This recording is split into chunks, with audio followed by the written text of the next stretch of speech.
Madam जी, Holi special का RAC में ticket confirm कर दिया आप लोगों ने। पूरा सीट दीजिए ना। भैया होली के टाइम आपकी आरएसी भी कंफर्म हो गई ना, बहुत बड़ी बात है। वरना लोगों को स्लीपर में भी खड़े होके जाना पड़ रहा है। फिर एक काम करिए, आधा सीट का पैसा वापस करिए। भैया कैसी बात कर रहे हो आप? ट्रेन में पहली बार सफर कर रहे हो, आपको आरएसी का मतलब नहीं पता? आरएसी का मतलब होता है आधी सीट। सीट तो कंफर्म है ना आपकी, तो किस बात के पैसे? अरे क्यों आधा पैसा वापस नहीं होगा मैडम जी?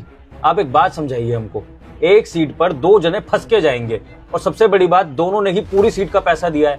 अब ये तो अब रेलवे वालों की गलती है ना कि आपने एक सीट पर दो जने बिठा दिए। और चलो अगर आपने बिठा भी दिए तो फिर आप दोनों से आधा आधा पैसा लो, जो सीट का पैसा बनता है वो लो। आप तो डबल पैसा ले रहे हो, रेलवे का खजाना भर रहा है इससे तो, और हमारी जेब खाली हो रही है।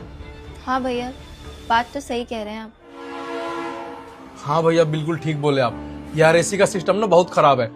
अरे कुछ महीनों पहले मेरी बूढ़ी माँ को आरएसी के चक्कर में घंटों सफर करना पड़ा था। बहुत तकलीफ हुई थी उसको। भैया अब इसमें मेरी क्या गलती है? मैं तो अपनी जॉब पे बैठी हूँ, हमें तो यहाँ पे बस बटन दबाना होता है। अब सॉफ्टवेयर से जो टिकट निकल के आती है वो आप तक पहुँच जाती है। अब आपकी आरएसी में टिकट हुई है तो इसमें मैं क्या कर सकती हूँ? लेकिन सरकार का जो नियम कानून है मैं उसको ही फॉलो कर रही हूँ। मैं समझ रही हूँ आप लोगों की दिक्कत, मैं भी आप लोगों की तरह एक आम नागरिक हूँ। अगर कल को मैं ट्रेवल कर रही हूँ, मेरा आरएसी में टिकट कंफर्म होता है तो मुझे भी वही रूल फॉलो करना पड़ेगा। अगर आपको इतनी ही दिक्कत है ना तो आप डीआरएम में जाकर बात कीजिए। यही तो बात है मैडम जी, सरकार के बनाए नियमों पे हम आम जनता को चलना भी पड़ेगा और पिसना भी पड़ेगा।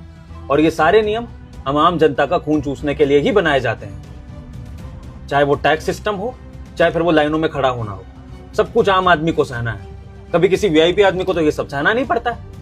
राशन की लाइन में भी हम खड़े हो, वोटिंग की लाइन में भी हम खड़े हो, रेलवे की टिकट के लिए भी लाइन में हम खड़े हो। अरे मैडम जी, अगर गलती से हम लोग ट्रेन में चढ़ जाए ना बिना टिकट के, तो फाइन इतना मोटा होता है ना कि अगर ना भर पाए तो जेल भी हो जाती है।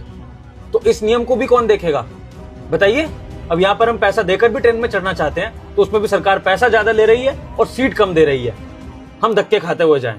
सरकार कभी भी जनता की सहूलियत के बारे में सोचेगी कि नहीं, या बस पैसा लूटने के तरीके बनाती रहेगी?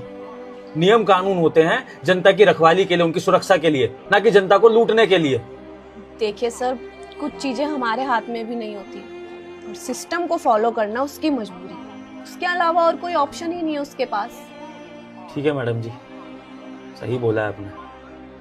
आम आदमी तो सहता ही आया है हमेशा, आगे भी सहता ही रहेगा। जाएंगे धक्के खाते हुए आरएसी में, ज्यादा पैसा देकर, ज्यादा तकलीफों के साथ, क्योंकि यही हमारी किस्मत है।